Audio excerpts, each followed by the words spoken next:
Welcome to my YouTube channel. অনেকদিন থেকে video বানাচ্ছি না, মানে কালকে হঠাৎ করে আমি মোবাইলে আগের ফটোগুলো দেখছিলাম। তো ফটোগুলো দেখতে দেখতে আমার এরকম একটি স্টোরির কথা মনে পড়লো, যে আমি ভাবলাম যে এটা নিয়ে যদি আমি এরকম একটি ভিডিও বানাতে চাই তাহলে বানাতে পারি। যেমন যে আমরা এখন বর্তমান সময়ে অনেক ধরনের পডকাস্ট দেখতে পারি, যেখানে অনেক সেলিব্রিটিরা আসে এবং সেখানে তাদের নিজের জীবনের কিছু ঘটনা দিয়ে আমাদেরকে অনেক উৎসাহিত করার চেষ্টা করে। তো আমার জীবনেও এমন কিছু ঘটনা ঘটে গিয়েছে যেটা আমার কাছে তো ইন্টারেস্টিং লেগেছে।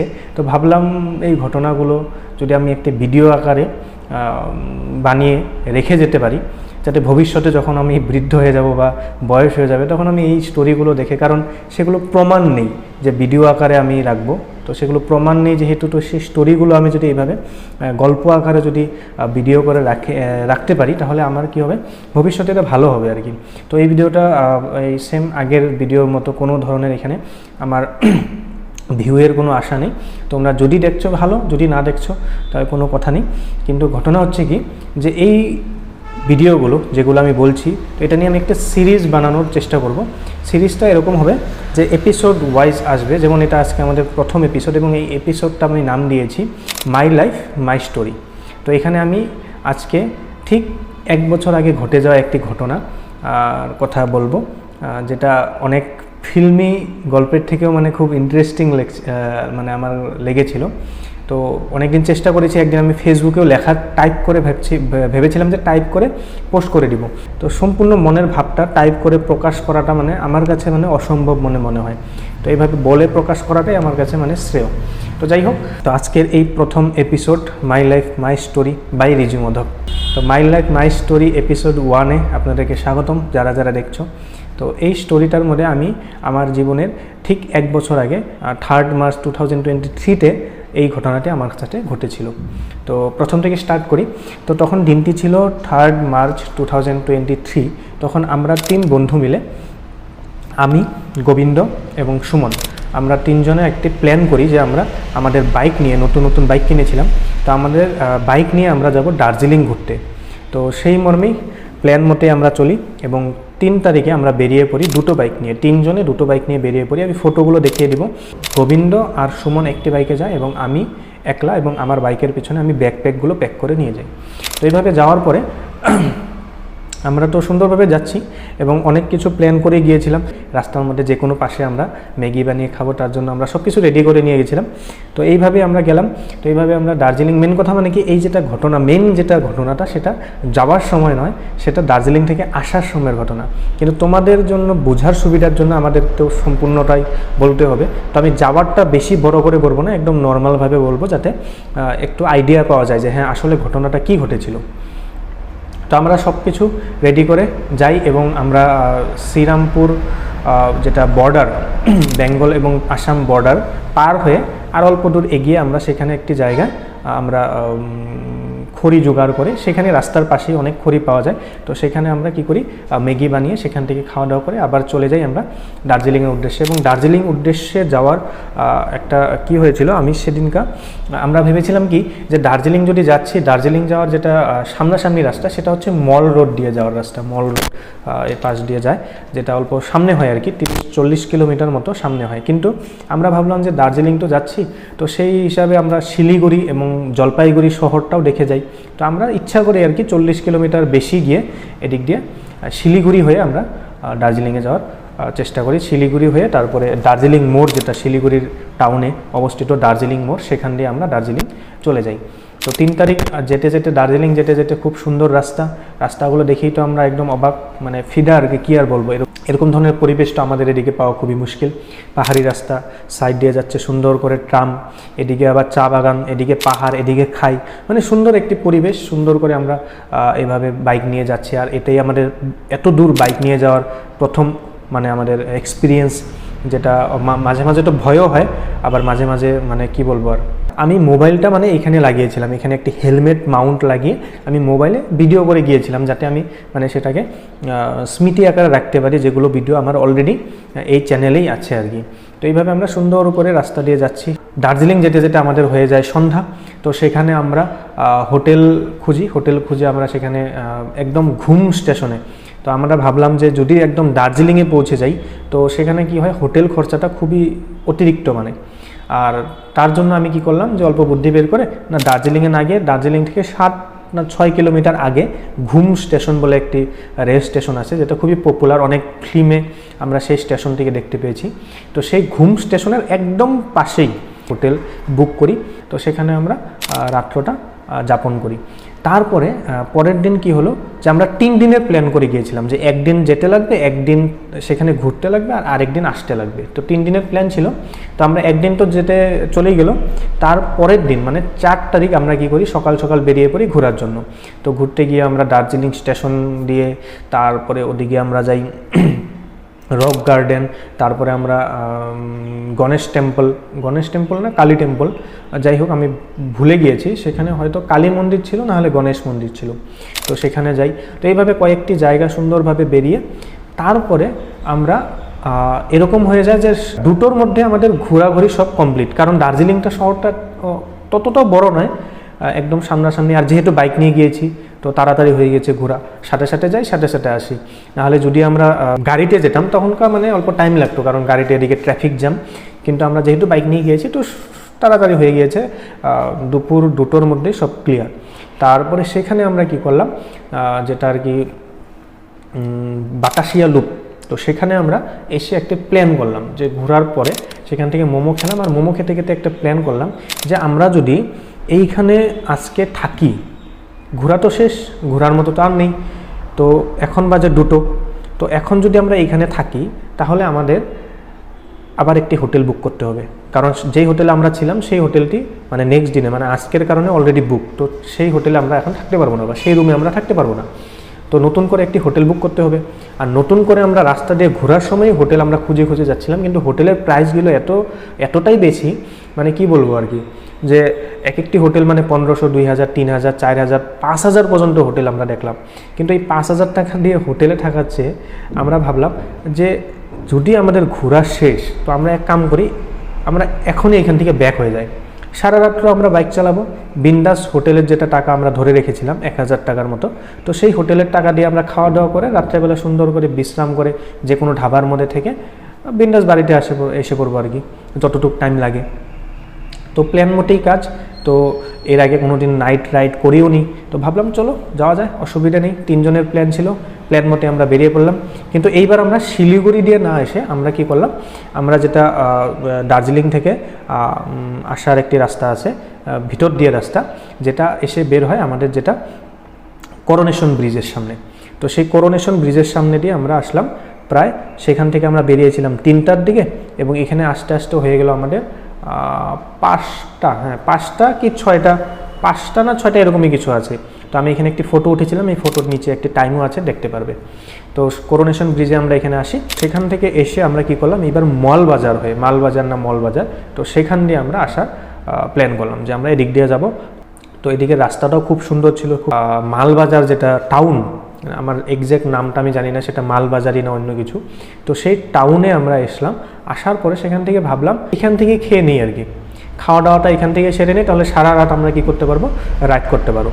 কারণ যদি আমরা এখন না খাই, সকাল থেকে তো ভাত খাওয়া হচ্ছে না, ভাত খাইনি আমরা, রুটি খেয়েছিলাম সকাল আর মোমো খেয়েছিলাম। তো সেখানেই ভাত খেলাম, যেহেতু আমাদের অনেক টাকা বেঁচে গেল, কারণ ওইখানে থাকলেও আমাদের খাওয়াটা তো খেতেই লাগতো, আর ওইখানে থাকলে আমাদের এক্সট্রা হোটেল খরচটা ছিল, ওইখানে থাকলে আমাদের আবার সকালবেলার একটা খরচ আছে। তো সবগুলো খরচ আমরা বাজেট হিসাবে গিয়েছিলাম, এবং সেই বাজেটের যেহেতু আমাদের মানে প্রায় 2 দিনের, 1 দিনের থাকার খরচ আর 2 বেলার খাওয়ার খরচ আমাদের বেঁচে গেল। তো ভাবলাম চলো এখন আর টাকা বাঁচিয়ে কী হবে, আমরা বিন্দাস এখান থেকে কি করি, মাংস ভাত খেয়ে যাই। তো বিন্দাস মাংস ভাত সেখান থেকে খেলাম, কথা মতোই কাম। তো সেখান থেকে মাংস ভাত খেয়ে আবার বেরিয়ে পড়লাম। বেরোনোর পর আমরা একদম সন্ধ্যা হয়ে গিয়েছিল। তো সেখান থেকে আস্তে আস্তে আমরা বিন্দাস এসে পড়লাম। মেন ঘটনাটা এখানেই তো সুন্দর আমরা আসতেছিলাম। আর এইখানে একটা কথা বলে রাখি যে আমরা যে এই যে সারাটা দিন ঘুরলাম, তো আমি একটি ক্যামেরা নিয়ে গিয়েছিলাম, আমাদের একটি ক্যামেরা ছিল, তো সেই ক্যামেরাটা নিয়ে গিয়েছিলাম। এবং যেহেতু ঘুরবো তো আমার পিছনে ব্যাকপ্যাক ছিল, কিন্তু ব্যাকপ্যাকের ভিতরে ক্যামেরাটা ছিল, কিন্তু আমরা যেহেতু ঘুরবো সারাটা দিন ঘুরেছি, তো তার কারণে ক্যামেরাটা বাই করে আমরা মানে সাইড ব্যাগে আর কি নিয়ে রেখেছিলাম। ক্যামেরার একটি ব্যাগ আছে, তো সেখানে নিয়েছিলাম। তো সারাটা রাস্তা এইভাবেই আসছিল, এবং ক্যামেরাটার ব্যাগটা ছিল আমাদের সুমনের কাছে, আমার কাছে ছিল না। তো সুমনের কাছে ক্যামেরাটার ব্যাগ ছিল, আর আমি গাড়ি চালাচ্ছিলাম, আর সুমন সেই গাড়িটি চালাচ্ছিল, আর গোবিন্দ পিছনে বসেছিল। তো এইভাবে আস্তে আস্তে আমরা ওখানে হোটেলের মধ্যে বসলাম, হোটেলে খাওয়া দাওয়া করে সেম একইভাবে সুমনই ব্যাগটা নিল, ক্যামেরার ব্যাগটা, আর আমি আমার গাড়ি নিলাম, আর সুমন আর গোবিন্দ সেই গাড়িতে চললো। প্রায় 40 কি 50 কিলোমিটার মতো আসার পরে যখন আমাদের শ্রীরামপুর বর্ডার প্রায় 50 কিলোমিটার আছে আর কি এখনও, এখানে আমি গাড়িটা থামিয়ে আমি কি করলাম, গাড়িটা চেঞ্জ করলাম, মানে আমি গাড়ি চালাবো না, আমি গোবিন্দর পিছনে বসলাম, ঠিক আছে, আর আমার গাড়িটা সুমন চালাচ্ছে। তখন আবার কি করলো, সুমন সেই ক্যামেরার ব্যাগটা আমার কাছে দিয়ে দিল। তো ক্যামেরার ব্যাগটা আমার কাছে দিয়ে দিল, তো তখন আমার এমন হয়েছে যে আমাদের গাড়ির তেল মানে অনেকটাই ফুরিয়ে গেছে, তো গাড়ির তেল ভরতে হবে। তো আমরা কি করছি, আমরা বেঙ্গল থেকে তেলটা না ভরার প্ল্যান নিয়েছি, যে বেঙ্গলে তেল ভরবো না, কারণ বেঙ্গলে তেল ভরলে আসামে থেকে বেঙ্গলে তেল ভরলে প্রায় 10 টাকা কি 12 টাকা মানে এক্সট্রা ছিল আর কি, আমরা ডাইরেক্ট আসামে গিয়ে তেল ভরবো। তো এর জন্য আমরা কি করলাম, আসামে ঢুকে, ঠিক আছে, আসামে ঢুকে আমরা কি করলাম, তেল ভরার কারণে দাঁড়ালাম মানে বর্ডারটা পার হয়েই একটি পেট্রোল পাম্পে। পেট্রোল পাম্পের নামটা আমি ভুলে গিয়েছি, কিন্তু আমি গুগল ম্যাপে দেখিয়ে দিতে পারি, এবং পেট্রোল পাম্পের একটি ফটোও ছিল আমার কাছে, আছে এখনও। তো কারণ এই পেট্রোল পাম্পটা নিয়েই মেইন স্টোরি আর কি। তো সেইখানে আমাদের কি হলো, যে পেট্রোল ভরানোর কারণে দাঁড়ালাম।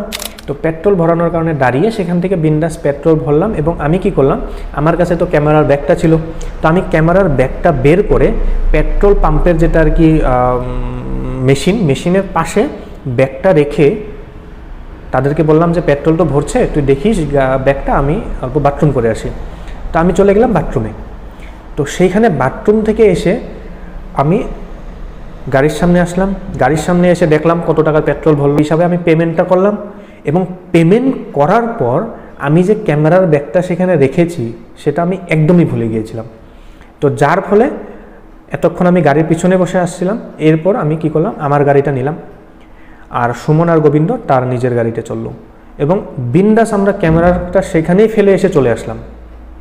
মানে কথাটা এরকম হলো, আমরা এসে ক্যামেরার ব্যাগটা সেখানে রাখলাম, আমি রেখেছি, আমি ক্যামেরার ব্যাগটা সেখানে রাখলাম, রাখার পর আমি চলে গেলাম বাথরুমে। বাথরুম থেকে এসে আমি শুধু পেমেন্ট করলাম, পেমেন্ট করার পর আমি ডাইরেক্ট গাড়ি নিয়ে আমরা তিনজন বেরিয়ে পড়লাম। আমার এতটুকু খেয়াল নেই যে আমার কাছে যে ক্যামেরার ব্যাগটি ছিল আমি সেখানে রেখেছি, আর সুমনেরও খেয়াল নেই, কারণ সুমনের কাছে তো এতক্ষণ ক্যামেরার ব্যাগটা ছিল না। যদি তার কাছে থাকতো তার একটা আইডিয়া হতো যে হ্যাঁ এতক্ষণ তো আমার কাছে কিছু একটা আছে। তো আমার একদমই ভুলে গিয়েছিলাম যে আমি সেখানে ক্যামেরার ব্যাগটা মানে রেখে তারপরে বাথরুম গিয়েছি। অবশ্য তাদেরকে বলে গিয়েছিলাম যে হ্যাঁ এরকম কথা। আর একটা কথা কি, আমি সেখানে বসার পর মানে সেখানে যাওয়ার পর আমি সব কিছু দেখেছিলাম যে হ্যাঁ কয়টা বাজে, কয়টার সময় আমরা এখানে পৌঁছালাম, পেট্রোল পাম্পটা চারদিকে দেখলাম, ঠিক আছে। তো এগুলো বস্তু মানে আমি আগে যে কোনো জায়গায় গেলে আমি আগে প্রথমে দেখে নিই, প্রথমে দেখি আমি কয়টার সময় সেখানে পৌঁছালাম, কারণ কখন কোন জায়গায় প্রয়োজন হতে পারে কোনো গ্যারান্টি নেই। তো এর কারণে যে কোনো জায়গায় যাওয়ার সময় প্রথমে মানে এই বস্তুগুলো খেয়াল রাখতে হয়, চারদিকে দেখতে হয় যে চারদিকে কি আছে। কোনো জায়গায় আমরা হোটেলে গেলাম তো হোটেলের চারদিকটা দেখতে হয়, হোটেলটা কোনটার পাশে অবস্থিত। তো সেম একইভাবে আমার এটা অভ্যাস আর কি, আগের থেকে আমি সব কিছু দেখি যে হ্যাঁ এটা আছে, এটা আছে। তারপরে দেখলাম যে হ্যাঁ উপরে কী বলে কয় সিসি ক্যামেরাও ছিল।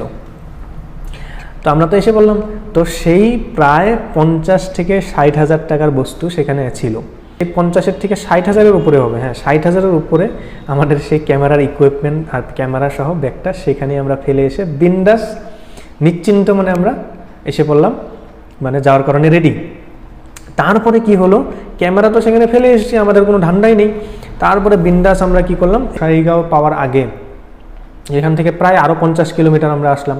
আসার পর আমরা আবার সেখানে দাঁড়ালাম যে অনেক তাড়াতাড়ি পৌঁছে যাচ্ছি বাড়িতে গিয়ে আবার মা বোনেরা ঘুমিয়ে আছে, তাদেরকে ডাকতে হবে, ডাকে আবার তারা ঘুম ভেঙে মানে গেট খুলবে, তারপর আমরা ভিতরে যাব। তো তার থেকে এক কাম করি, টাইম তো আছে এবং আগের থেকে আমরা যেহেতু কী বলে ম্যাগির প্যাকেট নিয়েছিলাম, আমাদের কাছে ম্যাগি রান্না করারও বস্তু ছিল। তো ভাবলাম দাঁড়া, তখন রাত্র বাজে 12টা। সেই 12টার সময় আমরা কি করলাম, যে গাড়ি থামিয়ে আমরা রাস্তার পাশেই একটি টোল গেট আছে, টোল গেটটা অল্প পার হয়ে আর কি আমরা দাঁড়িয়ে সেখানে আমরা ম্যাগি বানানোর জন্য রেডি হলাম আর কি। সেই রাত্র 12টা, আমাদের কাছে ভিডিও আছে এবং ফটো আছে। সেই রাত্র 12টার সময়, কারণটা কি? কারণ কিচ্ছু না, যে একটি এক্সপিরিয়েন্স। চলো রাত্রে রাস্তার পাশে এইভাবে বসে তো কোনোদিন খাইনি, কাউকে এইগুলো বলিনি। আজকে যেহেতু ভিডিও বানাচ্ছি এবং ভিডিওটা একদম র হিসাবে রাখতে চাই, মানে একদম রিয়েল রাখতে চাই, এখানে কোনো এক্সট্রা আমি কিছু অ্যাড করতে চাই না, একদম যা বলছি একদম 100% সত্যি, প্রমাণসহ। তো রাত্র তখন বাজে 12টা। সেই 12টার সময় আমরা এখানে দাঁড়িয়ে রাস্তার পাশে ম্যাগি বানানোর জন্য খড়ি খুঁজছি। তো মার্চ মাস ছিল, অল্প অল্প কুয়াশা পড়ছিল, খড়ি তো পাওয়া যাচ্ছে না, গাছের ডাল ভাঙলাম, কাম হয় না, কারণ ভিজা, কিভাবে রানবো। তো অনেক খোঁজাখুঁজির পর অনেক খড়ি বের করে সেখানে আমরা ম্যাগি বানালাম রাত্র 12টার সময়, এবং বিন্দাস সেখান থেকে ম্যাগি খেয়ে আমরা প্রায় আধা ঘন্টা কি 1 ঘন্টা সেখানে দাঁড়ালাম। তারপরে আবার রেডি হলাম আমরা গাড়ি চালানোর জন্য। আচ্ছা, এখন টাইম হচ্ছে 12টা 5। আমরা এখন আছি হাই রোডের একদম পাশেই, আর এখানে আমাদের ম্যাগি বানানো হচ্ছে।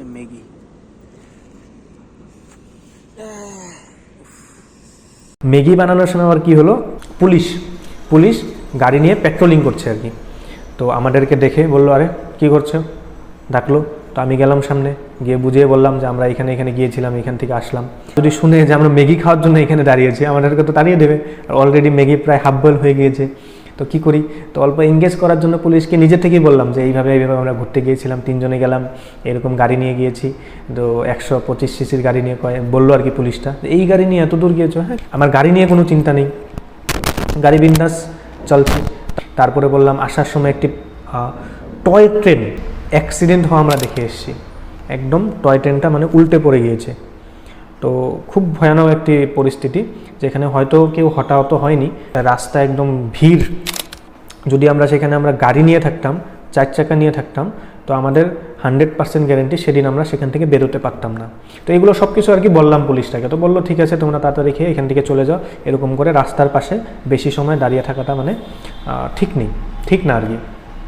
তো হ্যাঁ, পুলিশটা চলে গেল। তারপরে সেখান থেকে আমরা খাওয়া দাওয়া করে বিন্দাস প্রায় 1 ঘন্টা, হয়তো 1 ঘন্টা, আমার ঠিক এক্স্যাক্ট মনে নেই, কারণ 1 বছর আগের ঘটনা, তো টাইমটা এক্স্যাক্ট মনে নেই। যদি ফটোটাকে আমি দিয়ে দিব। তো সেখান থেকে আমরা আসলাম, বিন্দাস গাড়ি চালিয়ে আসলাম। রাত্র তখন বাজে 1টা থেকে 1:30টার মধ্যে আর কি। তখন আমরা বাড়ি এসে পৌঁছালাম। তো বাড়ি আসার পরে 1:30টা বাজে কি করি, মাকে ডাকবো, এদিকে মনে হচ্ছে ডাকি, আবার মনে হচ্ছে ডাকি না। ঘুম তো চলে গিয়েছে, ঘুম নেই, বিন্দাস, কারণ খাওয়া দাওয়া হয়ে গেছে, ভাত খেয়েছি কখন, অল্প আগে ম্যাগি খেলাম, তো ঘুম নেই, বিন্দাস আমরা বাড়িতে চলে এসেছি। ক্যামেরা কিন্তু এখনও পর্যন্ত সেই আমাদের পেট্রোল পাম্পে রয়েছে। এখনই আসল কাহিনী। বাড়ির গেটের সামনে, আমার ঘরের গেটের সামনে আমরা বিন্দাস দাঁড়িয়ে গল্প করছি যে এরকম করলাম, মানে কম টাকাতে হয়ে গেল, ঠিক আছে, একদম খুব কম টাকাতে আমরা ঘুরে এসে পড়েছি। তারপরে কি হলো যে হ্যাঁ, এরকম ঘটনা, যেই ঘটনাগুলো আমাদের সাথে কোনোদিন ঘটেনি। ট্রাম আমরা অ্যাক্সিডেন্ট হওয়া দেখলাম, অনেক গল্প করলাম। রাত্রেবেলা এইভাবে আমরা ম্যাগি খেলাম, যেটা সবাই তো সাহস করতে পারবে না। আমরা এই 12টার সময়, রাত্র 12টার সময় আমরা ম্যাগি খাচ্ছি। আর আসার সময় আলো ভয় ঢুকে গিয়েছিল, আমরা মানে তখন আর মানে এক লাইনে আসছে না, একসাথে 2 জনে আসছি আর কি, কারণ ভয়, মানে মাত্র ম্যাগি খেলাম, এখন যদি বাই চান্স ভোটে ধরে। তো এরকম আর কি গল্প করলাম আর কি। অনেক টাইম গল্প করার পর হয়তো তখন 2:10 ঠিক আছে, তখন হঠাৎ করে মনে পড়লো, আচ্ছা ক্যামেরাটা কোথায়? আমরা বাড়ির সামনে এখনো গেটের ভিতরে ঢুকিনি, গাড়ি নিয়ে দাঁড়িয়ে আছি। তখন মনে পড়লো, আরে ক্যামেরাটা কোথায়? ফট করে মনে পড়লো, আরে আমি তো ক্যামেরাটা ওইখানে রেখে আসছি পেট্রোল পাম্পে। একদম এক্স্যাক্ট আমার সব কিছু মনে আছে। হ্যাঁ, আমি এইভাবে গিয়েছিলাম পেট্রোল ভরানোর জন্য। আমি গাড়িটা রেখে আমি ব্যাগটা এখান থেকে খুলে পেট্রোলের যেটা মেশিন সেটার পাশে রাখলাম, পাশে রেখে মাথা তো গরম, 3 জনেরই মাথা গরম। এখন কি করা যায়? অনেক ভাবলাম, যাব, কেউ যদি অন্য জায়গায় যদি কেউ নিয়ে যায়, আবার ভাবছি না যাই, এত টাকার কথা, প্রায় 60,000 টাকার কথা। তো অনেক চিন্তা ভাবনা করে ভাবলাম না, একটা রিস্ক নিয়ে আসি। আর এক্স্যাক্ট আমি টাইম সব মনে রেখেছিলাম যে এই টাইমে আমি ওইখান থেকে বেরিয়ে হয়েছি, আর ওই টাইমে আমি দেখলাম যে হ্যাঁ আমাদের বাড়ি কত দূর। তো তখন দেখাচ্ছিল বাড়ি এখান থেকে 103 কিলোমিটার, পেট্রোল পাম্পের থেকে 103 কিলোমিটার আমার বাড়ি। তার মানে আমরা 103 কিলোমিটার পেছনে আমাদের ক্যামেরা 60,000 টাকার বস্তু ফেলে চলে এসেছি বিন্দাস। আবার রাস্তায় ম্যাগিও খেলাম। তো সেই 60,000 টাকা এখন কি করি, ভাবলাম যে না, রিস্ক নিয়ে লাভ নেই। এখনও তো বাড়িতে ঢুকিয়ে বাড়িতে ঢুকলে একটা অন্য কথা। তো ভাবলাম যে দাই, এত চিন্তা করে লাভ নেই, চলো। তো 3 জনে ভাবলাম যে 3 জনে যাব, দরকার নেই যে সুমন তোর যাওয়ার দরকার নেই, আমি আর গোবিন্দ আমার বাইকে যাব। তো আমি আর গোবিন্দ আবার রেডি হলাম যাওয়ার জন্য। ব্যাগটা আমি সুমনকে দিয়ে দিলাম, আর পিছনের ব্যাগটা সুমনের কাছে দিয়ে দিলাম। আর আমাদের খালি গাড়ি নিয়ে আমরা চলে গেলাম আবার সেই শ্রীরামপুর, মানে বর্ডার আর কি, বর্ডার বেঙ্গল আর কি, ধরে নাও বেঙ্গলের বর্ডার, 103 কিলোমিটার আমাদের বাড়ির থেকে। আমি আর গোবিন্দ বেরিয়ে পড়লাম। তো যাওয়ার সময় বললাম গোবিন্দ তুমি চলাও, আমি বসে বসে আসি, আসার সময় আমি চালাবো। 100 কিলোমিটার কীভাবে যে গোবিন্দ চালালো আমি জানি না। আমার তো শুধু ঘুম, এইভাবে ঢলে পড়ি, একবার এইভাবে পড়ে যাই, একবার এইভাবে পড়ে যাই। তো পিছনে গোবিন্দ এইভাবে মাঝে মাঝে, এই ওঠ রিজু, ঘুমাচ্ছিস কেন? তো এরকম অবস্থা হয়েছিল যাওয়ার সময়। তো যখন আমরা প্রায় 90 কিলোমিটার মতো গেলাম, তারপরে আমি মানে রেডি, না এভাবে এখন ঘুমালে হবে না, এখন মোবাইল বাই করলাম আর পেট্রোল পাম্পটা দেখতে থাকলাম। পেট্রোল পাম্পটা তো আমাদের মনে নেই, কারণ পেট্রোল পাম্প তো অনেক পেট্রোল পাম্প রাস্তার পাশে পাশে। এখন আমি কিভাবে বুঝবো যে এইটাই পেট্রোল পাম্প? আর যাওয়ার সময় তো আমাদের বাম পাশে যেতে হবে, আর পেট্রোল পাম্প হলো ডান পাশে। এইভাবে দূর থেকে তো বোঝা যাবে না যে পেট্রোল পাম্পটা ওইটাই না অন্যটা। তো তার কারণে কি করলাম, আমি একটা টেকনিক লাগালাম যে যেহেতু ওই পেট্রোল পাম্পের থেকে আমাদের বাড়িতে 103 কিলোমিটার ছিল, তো আমি বাড়ির থেকে রেডি করে গিয়েছি যে আমি যখনই 103 কিলোমিটার যাব তখনই বুঝবো যে হ্যাঁ 103 কিলোমিটার আশেপাশে যে পেট্রোল পাম্পটা ওইটাই হবে আমাদের ওই আসল পেট্রোল পাম্প। তো সেইভাবে দেখতে দেখতে দেখতে দেখতে অনেকটা পেট্রোল পাম্প গেলাম। তাও রিস্ক হয় যে না হইতে পারে আগেও পেট্রোল পাম্পটা পার হয়ে আসলাম নাকি। তো 2টা পেট্রোল পাম্প এভাবে আমি চেক করলাম, একদম এক্স্যাক্ট মনে আছে যে সেখানে 3টা মানে পেট্রোলের মেশিন ছিল আর কি। তো এইভাবে মনে আছে, আমারও মনে আছে, গোবিন্দরও মনে ছিল। তো এইভাবে চেক করতে একদম এক্স্যাক্ট যেটা পেট্রোল পাম্প সেটা আমরা পেলাম। এবং সেখানে গিয়ে দেখি সব ঘুম, কেউ এখানে নাই আর কি, মানে জায়গা নেই, কেউ, সবাই ঘুমায় পড়ছে। কারণ এই রাত্র তখন যেতে যেতে আমাদের বেজে গেছে 4টা। 2টো এখান থেকে বেরোয়েছি, আমাদের সেখানে যেতে যেতে 2 ঘন্টা লেগে গিয়েছে। তো 2 ঘন্টায় আমরা পৌঁছালাম, তখন বাজে রাত্র 4টা, মানে ভোর 4টা আর কি। তো ভোর 4টার সময় আমরা সেখানে গেলাম, অনেক কষ্ট করে দেখলাম যে নাই, ক্যামেরা তো নাই সেখানে। তো ভাবলাম ঘুরে আসবো, একবার জিজ্ঞেস করে দেখি, কারণ যেহেতু আমাদের একটা প্রমাণ আছে আমার কাছে যে সিসি ক্যামেরা আছে, সিসি ক্যামেরা চেক করলেই পাওয়া যাবে যে কে নিয়েছে, কেউ কি নতুন করে মানে আলাদা করে কেউ নিয়ে গেল নাকি চুর করে, সেরকমও হতে পারে। তো সিসি ক্যামেরা আছে, এটা চিন্তা নেই আর কি। তো গেলাম, ডাকলাম, ডাকতে ডাকতে ডাকতে ডাকতে একজন উঠলো। ওঠার পর বললাম যে এইভাবে আমি একটা ক্যামেরা মানে থুয়ে গেছি, রাইখা গেছি। কয় কি রাইখা গেছো? মানে বলে না না রাইখা যায়নি, মানে ভুলে গেছি। হ্যাঁ ভুলে গেছো। কয় কার ক্যামেরা, কী ক্যামেরা? এবার সব জিজ্ঞেস করলো। আমি তো এক্স্যাক্ট বলে দিলাম যে এরকম এরকম কথা, আমি এখানে এসে এখানে রাখছি, ক্যামেরাটা এখানে ছিল, ক্যামেরার ভিতরে আমাদের ফটো আছে, কারণ আমরা যেহেতু দার্জিলিংয়ে গিয়ে ফটো উঠেছিলাম, তো ক্যামেরার মধ্যে আমাদেরও ফটো আছে, তো সেটা প্রমাণ হয়ে যাবে। তো ওইটা নিয়ে চিন্তা নেই। বললো হ্যাঁ ক্যামেরা একজন রাইখা গেছে। তো তারা তাদের মালিককে ডাক দিল, ম্যানেজারকে। তো ম্যানেজার উঠলো, ওঠার পর বললাম যে এরকম এরকম কথা, তো কি করব? পরে ক্যামেরাটা বললো যে কি প্রমাণ আছে এটা যে তোমার ক্যামেরা? আমি বললাম ঠিক আছে ক্যামেরাটা ওপেন করো। এভাবে ওপেন করার পরে দেখো ওইখানে 32 GB মেমোরি আছে, ওইখানে দেখো আমার ফটো আছে, দার্জিলিংয়ের ফটো আছে, সব এক্স্যাক্ট বলে দিলাম আর কি। তো বলার পর তারা আর কি চেক করলো না, আমাদেরকে দিয়ে দিল। তখন আমার মাইন্ডে এটা বস্তুটা নাই যে ক্যামেরাটা যদি দিয়ে দিল, কিছু একটা যদি আমি অ্যামাউন্ট দিতে পারতাম আর কি গিফট হিসাবে, যে না সরি মানে ধন্যবাদ আর কি। কিন্তু তখন আর কি দেওয়ার মতো আমার কেন বা কোনো মানে ছিল না আর কি। তো তার কারণে আর টাকাটা আমি দিইনি, যেটা সত্যি কথা বলতে। এটা দেখে মানে মনে হলো যে না ঠিকই আছে, সবাই আর কি ওরকম না। আর ওইখানে আমাদের ক্যামেরাটা পাওয়ার একটা কারণ, মেন কারণ হচ্ছে কি সেখানে সিসি ক্যামেরা ছিল, সিসিটিভিটা সব উঠে গিয়েছে। তো আমরা যদি সে মানা করে যে না আমাদের কাছে তো ক্যামেরা নেই, তখন কি করব? প্রমাণ আছে। তো একবার সে বলেছিল যে সকালে আসবে, কিন্তু আমরা এই 100 কিলোমিটার দূর থেকে আবার সকালে যাব নাকি? তো তো বুঝিয়ে বললাম আর কি, তারপরে ক্যামেরাটা আমাদের বিন্দাস দিয়ে দিল। এইবার আবার কি ছিল, আমার গাড়ি চালানোর পালা। এখন আরও এখানে কি ঘটনা ঘটলো, বিন্দাস সেখান থেকে তো খুশি, ক্যামেরা পেয়ে গেছি, শুধু কি আমরা আর কি এত দূর আসা যাওয়া করতে হলো আর কি। তো ক্যামেরা পেয়ে গেছি বিন্দাস, সেখান থেকে তেল ভরিয়ে আমি গাড়ি চালালাম, গোবিন্দ পিছনে। এইবার গাড়ি চালানোর সময় তো ঘুম, বারে বারে ঘুমিয়ে পড়ি, এভাবে ঘুমিয়ে পড়ি। একটা টোল প্লাজা ছিল, তো সেখানে টোল প্লাজার মধ্যে এসে আমি অল্প চোখে মুখে জল দিলাম, আবার গাড়ি চালালাম। তো এইভাবে আস্তে আস্তে আমরা যখন চাপাগুড়ি পাওয়ার আমরা ঢালিগাঁও আর কি, তখন কি হলো, আমার এরকম ঘুম লেগে গিয়েছে, আমি একদমই খেয়াল করতে পারিনি। গাড়ি গিয়ে ডাইরেক্ট মানে খেয়ালই নেই আমার যে আমি যে ঘুমিয়ে পড়েছি আর কি। তো একদম গিয়ে আর কি রাস্তার কিনারের দেওয়ালের পাশে গিয়ে আর কি লাগার মতো অবস্থা, তখনই ফট করে আর কি পিছন থেকে গোবিন্দ হাত নাড়া দেওয়ার পরে ফট করে ঘুমটা ভেঙে গেলো। আমি কন্ট্রোলটা করতে পেরেছি, এটাই আর কি অনেক। আর ওদিনকে যদি আমি কন্ট্রোল করতে না পারতাম, ডাইরেক্ট গিয়ে আমরা দেওয়ালে নয়তো গাছে গিয়ে লাগিয়ে দিতাম। আর এই বস্তুটাতে হ্যাঁ এই পাশে হয়েছে, যদি কোনো গাড়ির সামনে এরকম হতো তাহলে তো আর এখানে আমাদের মানে অ্যাক্সিডেন্ট হওয়াটা একদম স্বাভাবিক। তো এইভাবে আর কি চলতে আমরা আসলাম আমাদের বাড়ি। তো বাড়িতে না ঢুকে আমরা প্রথমে নদীর পাড় গেলাম, নদীর পাড়ে সেখানে চা খেয়ে তারপরে আমরা সকাল 6:30টার মধ্যে এসে বাড়ি পৌঁছালাম। তো এই যে এই ঘটনাটা, এটার মানে এরকম মনে হয় যে কতগুলো এরকম ফিল্ম আছে না, যে ফিল্মটা আমাদের সারা রাতের মধ্যে একদম এরকম কিছু ঘটনা ঘটে যায়, যেটার মানে সারা রাত যে কত কিছু ঘটে আর কি।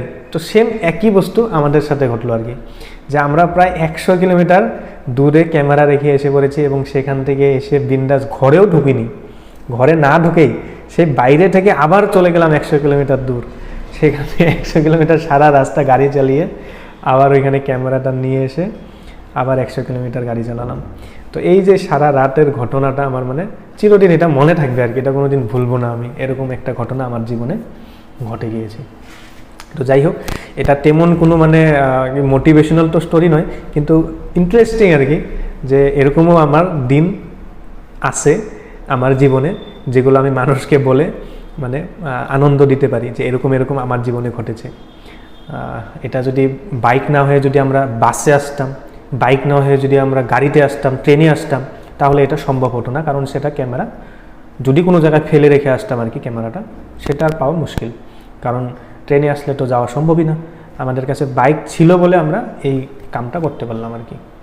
তো এটাই ছিল আমার এই দার্জিলিং, যেটা আমাদের জার্নি ছিল, রাইড ছিল, সেই দার্জিলিং রাইডের একটি বিশেষ অংশ। এটার মাঝখানে আরও একটি ঘটনা ঘটেছে, যেটা আমি মানে বলিনি, নেক্সটে কোনো দিন বলবো অন্য একটি এপিসোডে, ছোট হবে সেটা ঘটনাটা, কিন্তু আমাদের এই আমাদের প্রথম এপিসোডে আমি এই ঘটনাটা নিয়েই মানে এপিসোডটা তৈরি করার চেষ্টা করলাম। আর এই যেটা আইডিয়া, এই এপিসোডটা বানানোর আইডিয়া, আমার আইডিয়াটা এসছে আমি মানে কালকে যেদিন ভিডিওটা বানাচ্ছি, যদিও ভিডিওটা আমি 3 তারিখেই আপলোড করব, মানে আমাদের অ্যানিভার্সারি মানে কি, যে আমরা সেম এই একই তারিখে নেক্সট আগের বছর আর কি গিয়েছিলাম এবং একই তারিখে আমি এই মানে ভিডিওটা আপলোড করব। তো যাই হোক, তো আমি মানে ভিডিও দেখছি আর কি, পুরানো ফটোগুলো, তখনই মনে পড়লো আরে এখানে তো আমার এই ফটোগুলো আছে, এই পেট্রোল পাম্পের ফটোটি আমি উঠে রেখেছি, পেট্রোল পাম্পের ফটোটি আমি দেখিয়ে দিচ্ছি, স্ক্রিনে তো আসেই।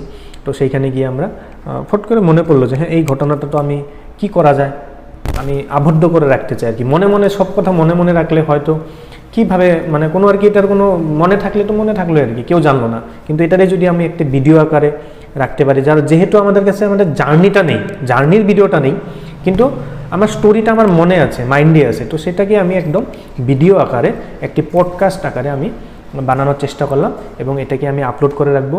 আর বলছি যে এই ভিডিওটা কোনো ভিউয়ের জন্য নয়, যদি তোমরা এই ভিডিওটা প্রায় আধা ঘন্টা পার হয়ে গেল ভিডিওটা, যদি ভিডিওটা এখনও দেখছো তাহলে তো অনেক অনেক অনেক ধন্যবাদ। আর এরকম ধরনের স্টোরি আমার জীবনে আরও কয়েকটি আছে, হ্যাঁ ভবিষ্যতেও হয়তো হবে। তো এমন কিছু স্টোরি আছে যেটা আমি নেক্সট এপিসোডে বলার চেষ্টা করব। এই এপিসোডটা episode 1, my life my story. আর এরপরে আমি আমাদের হয়তো শিলং যাওয়ার একটি ঘটনা আমার সাথে ঘটেছে, যেটা কয়েকদিন আগেই ঘটলো।